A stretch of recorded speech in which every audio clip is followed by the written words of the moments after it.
My wife slept with my best friend, and my parents took their side, so I cut them off and watched their entire world slowly fall apart piece by piece.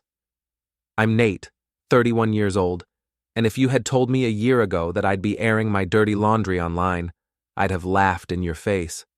But here we are. My life's been flipped upside down, and I'm still trying to wrap my head around it.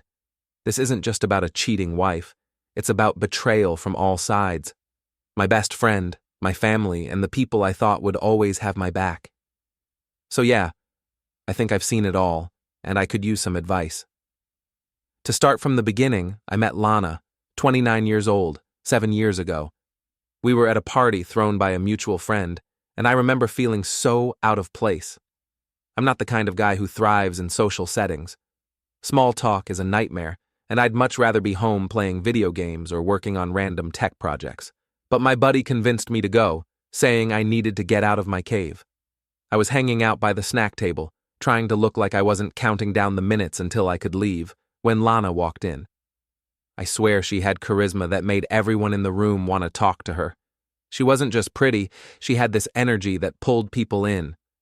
She laughed loudly, told stories that had everyone listening, and somehow made a party full of strangers feel like a group of old friends. At first, I didn't think someone like her would even notice someone like me. I'm not exactly the life of the party. But later that evening, she came over, grabbed a handful of chips and said, "You look like you're trying to disappear into that wall." That broke the ice and we eventually got along. We exchanged numbers and the rest is history, or at least it felt like history in the making back then. About a year later we moved in together. It felt like the natural next step. My parents loved her right from the start. My mom would gush about how lucky I was to find such a sweet, fun girl, and my dad, who's usually pretty quiet, would actually start conversations with her. I'd never seen him open up to anyone like that before. Lana wasn't just great with my parents, she fit in perfectly with my friends too. One of the people she connected with the most was Sean, 31 years old, my best friend since high school. Sean's the guy who's been there through everything, the late-night phone calls, the breakups, the job failures. He even went to a different college after we graduated, but that didn't change anything. We still kept in touch constantly, visiting each other during breaks and picking up right where we left off every time. He's the guy who shows up when you're moving and refuses to let you pay him in anything but pizza. We've been through thick and thin, and there was no one I trusted more. When Sean met Lana, they hit it off immediately. At first, I thought it was great. My best friend and my girlfriend liked each other. What's better than that? Sean was a big personality, just like Lana, so they'd crack jokes and playfully roast me. It was all in good fun, and I never felt like I was being left out. When I proposed to Lana after 3 years of dating, Sean was the first person I told. He gave me a big hug and said, "It's about time, man. You two are perfect together." He even helped me pick out the ring, which Lana absolutely loved. The first few years of marriage were great. Lana was working at a boutique, and I was grinding away in IT, pulling long hours to make sure we, and my parents too, were financially stable. We didn't have a ton of money, but we made it work. Lana wasn't a fan of her job, though. She'd come home frustrated about difficult customers or long shifts, and eventually, she decided to quit. I supported her decision because I believed in her. She said she wanted to figure out her passion, and I thought, why not? We'll get through this together. Sean was still a big part of my life too. We didn't hang out as much as we used to because adulting gets in the way, but we still made time for fishing trips and game nights. He was the guy who'd show up at my place with takeout when I was having a rough day. I always felt lucky to have him as a friend. My parents loved him too, especially my dad, who always said Sean was like the son he never had. In a way, it felt like we were one big extended family, which made everything that happened next even more unbearable. For me and Lana, we settled into our routines. She kept herself busy with side projects and hobbies while I worked extra hours to keep things running smoothly. Sean would stop by from time to time, usually when I was home, to hang out or catch a game. But then, Sean started stopping by when I wasn't home. At first it was rare, a random afternoon here and there when he was in the neighborhood or needed to grab something he left behind. No big deal. Lana would mention it casually, like, "Oh, Sean came by earlier."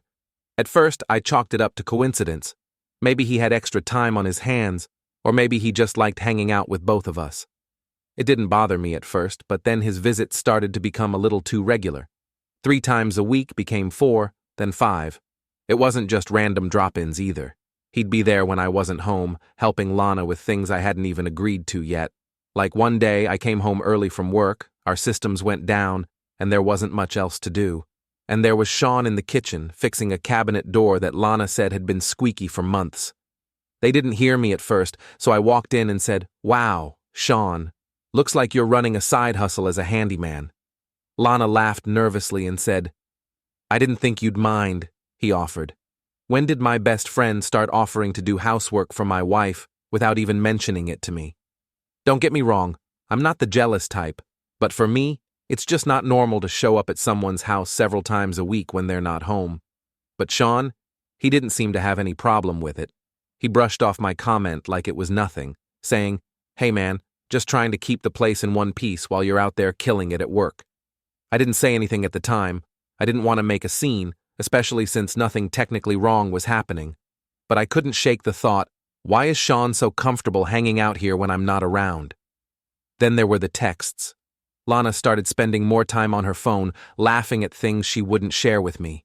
When I asked, she'd say, "It's just the group chat with the girls." I believed her at first. Why wouldn't I? But one night, her phone buzzed while she was in the shower. I wasn't snooping. I was literally grabbing it to move it off the edge of the counter. But Sean's name lit up the screen. The preview read, "Ha ha, you're hilarious. I'll save the date." It wasn't like I caught anything incriminating, but something about the tone felt weird. What date? And why was Sean texting Lana like this? I didn't bring it up because I didn't want to jump to conclusions, but for the first time, I felt uneasy. Then the coincidences started stacking up. Sean always seemed to know when I'd be working late. If I mentioned in our group chat that I'd be stuck at the office, guess who'd show up at my house within the hour? And Lana, she didn't seem to mind at all. If anything, she welcomed him like his visits were the highlight of her day. It started to bother me more than I wanted to admit, not just because Sean was always around, but because of how natural it seemed to them. Like they had their own rhythm, their own little bubble I wasn't a part of. The turning point for me was when I started realizing how little I actually knew about what was going on between them. I mean, when was the last time I'd been part of one of their jokes? When had Lana last told me about something funny Sean said, instead of texting him back directly? It started eating at me, not in a jealous way, more like a, what's really happening here kind of way. I decided I needed to test the waters. One evening, I casually brought up the idea of the 3 of us hanging out. "Hey, we haven't done a game night together in forever. Why don't we all catch up this weekend? I'll make nachos or something." Lana didn't answer right away. She was scrolling through her phone and barely looked up. "I think Sean's busy this weekend," she said after a pause. I leaned against the counter, crossing my arms. "Oh yeah? Did he tell you that?" That caught her off guard. She looked up, blinking. "No, I just assumed. He's been working a lot, hasn't he?" Now, here's the thing about me. I'm not one to let things slide when they feel off. I wasn't about to let her change the subject without getting to the bottom of it. "Well, I'll ask him," I said casually, pulling out my phone. "If he's free, it'd be good to hang out. It's been a minute since we all did something together." Lana didn't argue, but she didn't seem thrilled either.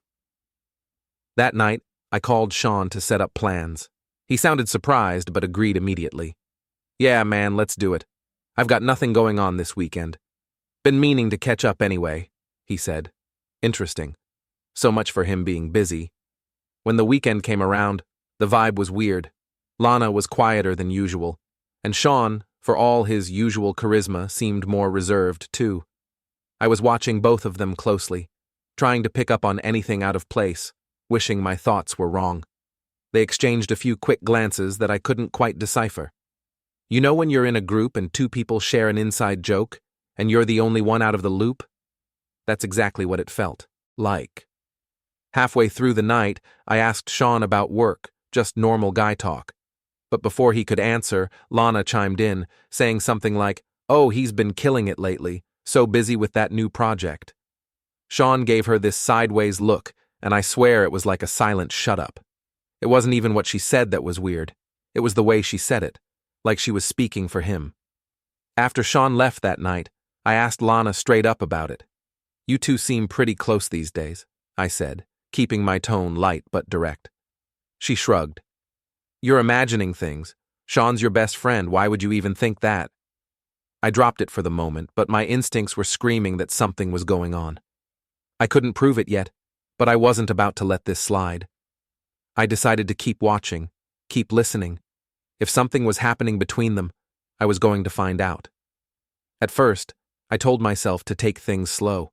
I didn't want to jump to conclusions and risk looking like some paranoid husband. But the more I paid attention, the more things didn't add up. It was in the way Lana seemed to light up whenever Sean was around, the way her phone would buzz with messages she always claimed were just the girls, and the way Sean always seemed to know exactly when I wouldn't be home. About a week after our awkward game night, I came home to find Lana sitting on the couch scrolling through her phone. "Sean dropped by earlier," she said casually, without even looking up. "Oh yeah? What for?" I asked, trying to keep my tone neutral. "He just needed to grab something," she said, brushing it off like it was nothing. But my gut was telling me otherwise. Why did he always need to grab something? What was he leaving behind so often that he had to come over multiple times a week? I decided to call Sean later that night, just to see if his story matched up. "Hey man, Lana said you stopped by earlier. Everything good?" He hesitated for a split second before saying, "Oh yeah, just forgot my sunglasses from last time." That hesitation was all I needed to know. Something wasn't right. Sean never hesitated. He was the smooth talker, always quick with a joke or a story. That pause told me he was scrambling to come up with something believable. But I still didn't have proof. The breakthrough came a few days later. Lana told me she was going out to dinner with friends, which wasn't unusual. She dressed up, wore perfume, and left the house in a rush. I didn't think much of it until I heard a notification buzz sound. It wasn't my phone, it was coming from her phone that was sitting on the counter. She'd forgotten it. Now, I'm not proud of what I did next, but I had to know. I unlocked her phone. It was easy. She used the same passcode for everything and went straight to her messages. Sure enough, there were dozens of texts between her and Sean. Most of the texts were harmless, at least on the surface. Banter, random memes, even small talk about the weather. But as I scrolled further, I noticed a pattern. Messages sent late at night, ones that were deleted mid-conversation, and just enough vague phrases to make my stomach churn. Then I saw a message that stopped me cold. It was from Sean looking forward to later. Same time, same place. I stared at it, my mind spinning. Same time, same place? What did that even mean? I had no clue what this place could be, but I wasn't about to let it go. My first thought was to check Lana's calendar app. She was meticulous about scheduling, so I figured if they'd been meeting somewhere regularly, there might be a clue. Sure enough, I found a recurring appointment every 2 weeks at 7:30 p.m. labeled as gym night. But here's the thing. Lana didn't even have a gym membership. That wasn't enough to prove anything, though, so I kept digging. Her location history was turned off on her phone, but her Google Maps app still had recent searches saved. When I opened it, I saw a nearby hotel listed as visited 2 days ago. A pit formed in my stomach. I hadn't even known she'd left the house 2 days ago. Still, I couldn't jump to conclusions. Maybe she was meeting a friend there for coffee at the attached cafe, or maybe I was grasping at straws. But then I remembered something. Sean and I had stayed at that hotel once during a road trip years ago. He knew it well, and it wasn't the kind of place you'd go unless you had a reason. I decided to test my theory. I opened a browser on my laptop and searched for local hotels, pulling up their reservation systems. After a little trial and error, I found the hotel and clicked Find My Reservation using Sean's email address. It hadn't changed since high school. I plugged in a few guesses for recent dates. Bingo. There it was. A reservation under his name for a room last week, and another one for that very night. I felt like I'd been slapped. This wasn't paranoia. This was real. My hands shook as I grabbed my keys and headed for the door, my mind racing with questions I wasn't sure I wanted the answers to. When I pulled into the parking lot, I didn't know what I was expecting. Part of me hoped I was wrong. that this was all some huge misunderstanding. But then I saw them. Lana and Sean walked out of the hotel lobby together. She was holding onto his arm, and they looked comfortable. Too comfortable. I stepped out of my car and called out, "Lana." The look on her face was a mix of shock and guilt. Sean looked like a deer in headlights. "Nate?" she started, her voice trembling. "This isn't what it looks like." "Don't," I said, cutting her off. "I don't want to hear it." Sean tried to step in. "Look, man, let's just talk about this." "Talk about what?" I snapped. "How you been sneaking around with my wife? How long has this been going on, huh? Since the shelves? Or was it before that?" Neither of them had an answer. Sean, my best friend since we were dumb kids in high school, just stared at the ground like a coward. Lana, the woman I had promised to love and build a life with, stood there, biting her lip, looking more annoyed than ashamed. I wanted to scream. I wanted to hit something, break something, make them feel a fraction of the pain they had just dealt me. But I couldn't move. My chest felt tight, like my body was physically rejecting what my eyes were seeing. "You don't even have anything to say?" I asked, my voice cracking. Sean finally looked up, but instead of guilt, there was this pathetic attempt at sympathy. "Nate, man, I didn't—" "Don't!" I snapped, cutting him off. "You didn't what? Didn't think I'd find out? Didn't think it would hurt me? You've been my best friend for over a decade. You stood next to me at my wedding. You told me I'd found my soulmate. And now, what the hell am I supposed to do with this?" His mouth opened, but nothing came out. He just looked at me like I was the one who had done something wrong. And Lana, she didn't even bother trying to defend herself. She just stood there, tears in her eyes, but no words, no apology, nothing. That silence was worse than anything they could have said. I walked away, feeling like I was moving through quicksand. Every step felt heavier than the last. When I got to my car, I gripped the steering wheel so tightly, my entire world had been shattered, not just by my wife, but by the one person I thought would always have my back. The betrayal from Lana hurt, sure, but Sean, that felt like someone had reached inside me and ripped out my heart. I trusted him like a brother. He was the guy who'd seen me at my lowest points, who knew everything about me, my fears, my dreams, all of it. And now, I couldn't stop wondering how long he'd been laughing behind my back. I kept replaying every moment over the last few months, trying to figure out where I'd gone wrong. What signs did I miss? When did my wife and my best friend become strangers to me? The next morning, I woke up feeling hollow. Lana was downstairs, acting like nothing had happened. I didn't say a word to her. I didn't trust myself to.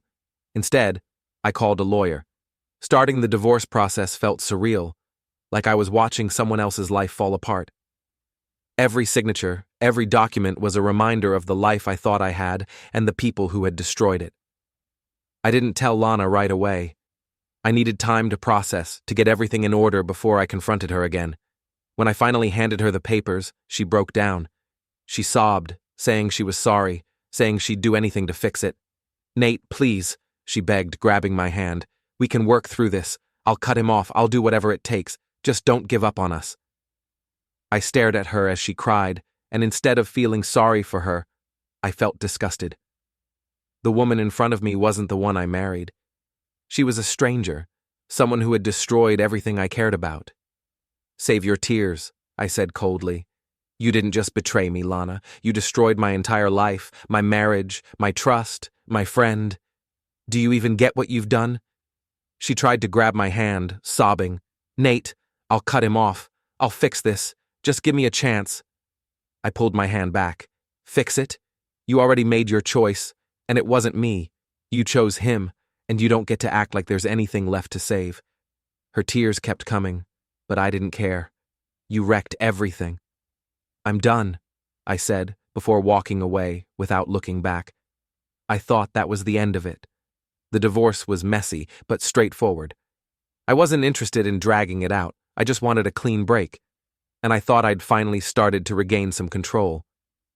But then I made the mistake of telling my parents. I sat them down, ready to lay everything out, expecting the kind of righteous anger parents are supposed to have when someone hurts their child. I thought they'd be on my side, furious on my behalf. Instead, My mom gave me this sad, almost pitying look. She must have felt so lonely, she said softly, shaking her head. You've been working so much, Nate. Maybe she just needed someone to talk to. I froze, staring at her, hoping I'd misheard. She didn't just talk to him, Mom. She slept with Sean, my best friend. This isn't a misunderstanding, it's betrayal. Before my mom could respond, my dad jumped in, trying to smooth things over. Son, marriage is hard. People make mistakes. Are you sure this is worth throwing everything away? I couldn't believe what I was hearing. Throwing everything away? I snapped. She cheated on me with Sean. You've known him for years. He was like family, and you expect me to just forgive and forget? Do you even understand what you're asking me to do? They didn't respond. They didn't have to. The look on their faces said it all. They weren't on my side. They weren't going to defend me. For a moment, I stood there in silence, trying to make sense of it all. Then it hit me. Did Lana come to you? I asked. My mom hesitated, glancing at my dad before nodding. She came crying, and I felt bad for her, she admitted softly, like it explained everything. And there it was. Lana had gotten to them first. Of course she had. I could imagine how it went down. Lana, with her perfect ability to play the victim, showing up at their house with tears streaming down her face. She probably made it seem like the world had turned against her, like she had nowhere else to go. My parents, who had loved her like a daughter from the moment they met her, would have opened their arms without hesitation. She's so sweet, so thoughtful, my mom always said about Lana. You're lucky to have her. My dad wasn't much of a talker, but even he once called her a gem. Lana knew exactly how they felt about her, and she used it. She must have spun them a story so convincing they didn't even question it. I could hear her words in my head. Nate's been so distant. He works all the time, and I felt so alone. Sean was just trying to be supportive, and things got confusing. Lana was good at this. She always knew how to get people on her side, how to make them believe what she wanted them to. She cried the right amount, said the right words, and let my parents fill in the gaps with their own assumptions, and they ate it up. To them, she wasn't a cheating wife. She was the poor, lonely woman who had made a mistake because her husband wasn't emotionally present. And Sean, my parents adored him just as much as they did Lana. Sean had been around my family for years. He was the guy who would show up for family dinners, joke with my dad about football, and compliment my mom's cooking like it was Michelin-starred. He was the good kid, the one they trusted to always do the right thing. There was no way they'd believe he was capable of stabbing me in the back, not unless I had physical evidence to show them. To them, Sean was the golden boy who had probably just been in the wrong place at the wrong time. My dad rubbed his temples, looking uncomfortable. Nate, you know how much we care about Sean. He's been like a second son to us. Maybe things just got out of hand. Maybe he didn't mean for it to happen. I laughed bitterly, shaking my head. Didn't mean for it to happen? Dad, they didn't trip and fall into bed together. They planned it. They lied to me for months, and you're sitting here defending them. Lana didn't tell us all the details, my mom said quickly, as if that excused her loyalty to them. She just said she made a mistake and felt terrible about it. She said she didn't want to hurt you. Are you kidding me? I said. She destroyed my entire life. She betrayed me with Sean, and now she's got the two of you defending her. I can't believe this. Nate, we're not taking sides, my mom said, her voice shaky. We just don't want to lose anyone. We don't want the family to fall apart. You're already losing me, I said sharply. You've already taken her side. You're choosing her and him over me, and you don't even realize it. My mom's eyes filled with tears. That's not true. We love you, Nate. We're just trying to understand what happened. Lana said she felt abandoned, and Sean was just trying to help. Stop, I interrupted. Don't even finish that sentence.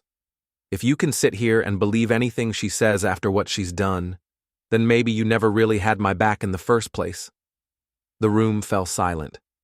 My dad looked at the floor. My mom wiped her tears, and I stood there, feeling like I had just lost everything. It wasn't just Lana and Sean. It was my parents, too. Lana's manipulation had worked perfectly. She turned my parents against me, and now I wasn't just fighting her and Sean. I was fighting my own family. A week later, I found out just how deep Lana's manipulation went. I was still annoyed by my parents, but I went to their house unannounced to drop off money. I'd been helping them financially for years, since retirement had stretched their savings thin. It wasn't a big deal to me. I saw it as part of being a good son. But when I walked through that door, I saw something that made me stop cold. Lana and Sean were sitting at the dining table with my parents, laughing, drinking coffee, acting like they were family. For a moment, I just stood there, staring at the scene. My dad was chuckling at something Sean said. My mom was refilling Lana's cup, and the two people who had betrayed me were right at the center of it all, like they belonged there. They didn't even notice me coming. I slammed my hand on the table so hard the mugs rattled. "What the hell is this?" I demanded, my voice sharp and loud enough to cut through their fake little tea party. Everyone turned to look at me, their smiles vanishing. My mom looked startled, like she'd been caught sneaking cookies before dinner.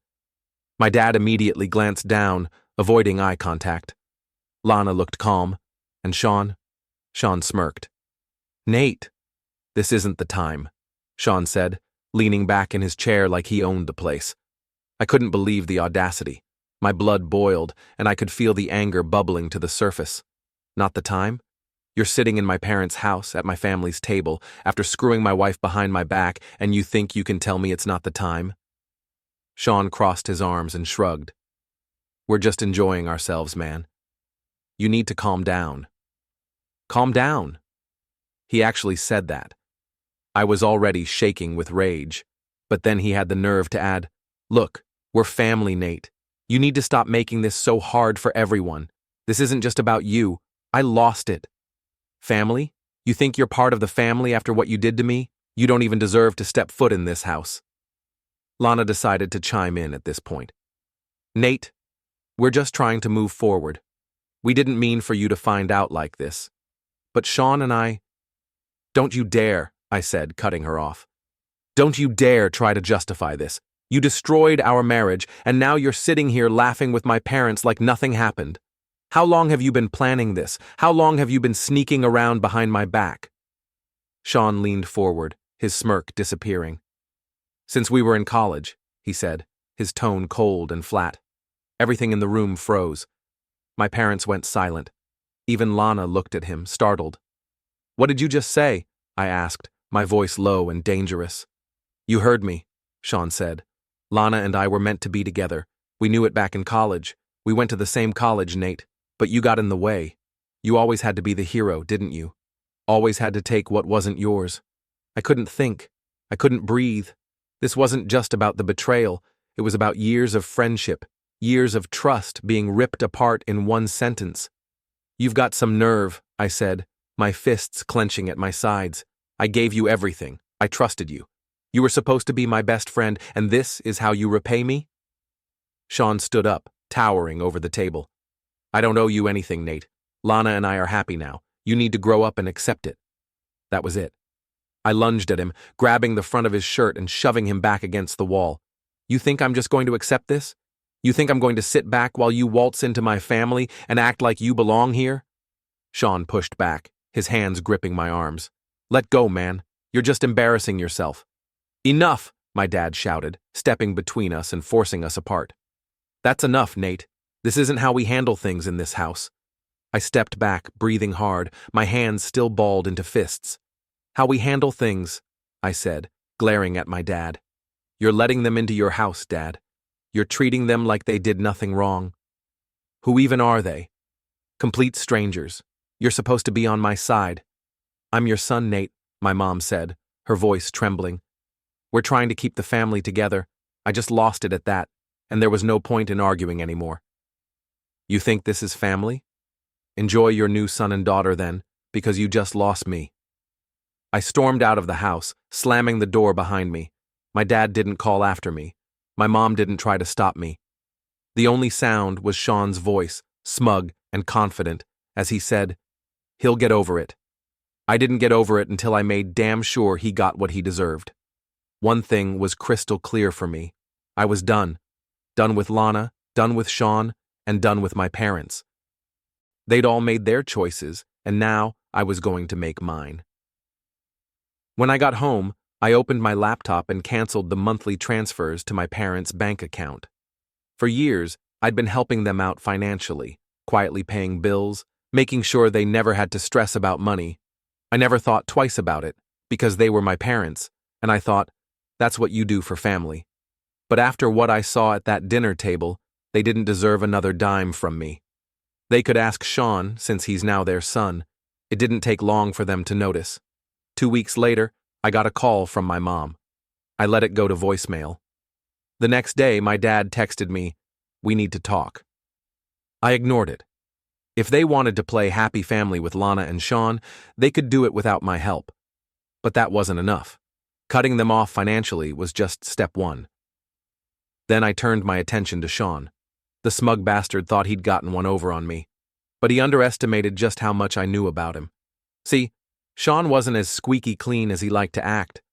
Back when we were younger, he'd been involved in some shady business deals. Nothing major, but enough to leave a trail if someone knew where to look. And I knew exactly where to look. I spent a few late nights digging through old files, emails, and conversations. I compiled everything. Every shady transaction. Every time he'd bent the rules at work. Every little skeleton in his closet. Then I sent it all to his boss anonymously. It didn't take long for the fallout to hit. Sean lost his job within a week. The guy who'd smugly told me to get over it was suddenly scrambling to make ends meet. And Lana, she wasn't exactly thrilled about going from cozy dinners with my parents to scraping by on whatever Sean could scrape up. But I wasn't done. I still had access to some shared accounts from when Lana and I were married. Nothing illegal, just little things she'd forgotten to change over. I made sure to lock her out of anything I had control over and canceled every subscription she freeloaded off of. Netflix, Spotify, even her favorite meal delivery service. It was satisfying, absolutely. The final blow came when I reached out to a lawyer friend and had a formal letter drafted, demanding that Lana return the few sentimental items she'd taken when she left, stuff that actually mattered to me. She ignored the letter at first, but when she realized I wasn't backing down, she had no choice but to hand them over. By the time I was done, their little fairy tale life was crumbling. Sean couldn't find steady work because his reputation in his industry was shot. Lana was stuck with a man who couldn't even provide for her the way I had. And the best part? My parents started feeling the strain too. When the financial support stopped, reality hit them hard. Their bills started piling up, and the comfortable retirement I'd been subsidizing wasn't so comfortable anymore. It didn't take long before they came knocking. I'll never forget the day my parents showed up at my apartment. My mom looked desperate. My dad exhausted. "Nate," my mom started, her voice shaky. "We're sorry. We didn't mean to hurt you. Can we talk?" I crossed my arms. "Talk about what? How you chose Lana and Sean over me. How you laughed with them while they destroyed my life." Tears welled up in her eyes. "We made a mistake. Please, we're family. Don't shut us out." I let out a bitter laugh. "Family? You replaced me with Sean and Lana. Enjoy them." My dad finally spoke. "We were wrong. We thought we were keeping the peace, but we lost you instead." I stared at them. "You don't get to pick and choose when to support me. You made your choice. Now live with it." They left without another word, and for the first time in weeks, I felt in control. As for Lana and Sean, I haven't heard from them directly, but I know through mutual friends that things aren't going well. Their money problems have only gotten worse, and the stress has started to show. Turns out their so-called perfect connection isn't so perfect when life gets tough. And me? I'm doing just fine. I've cut out the people who had no place in my life and shifted my focus back to myself. I've reclaimed what was mine, and as for the rest of the damage they caused, I'll leave that to karma to handle. Thanks to everyone who followed along and gave me advice. It helped more than I can say.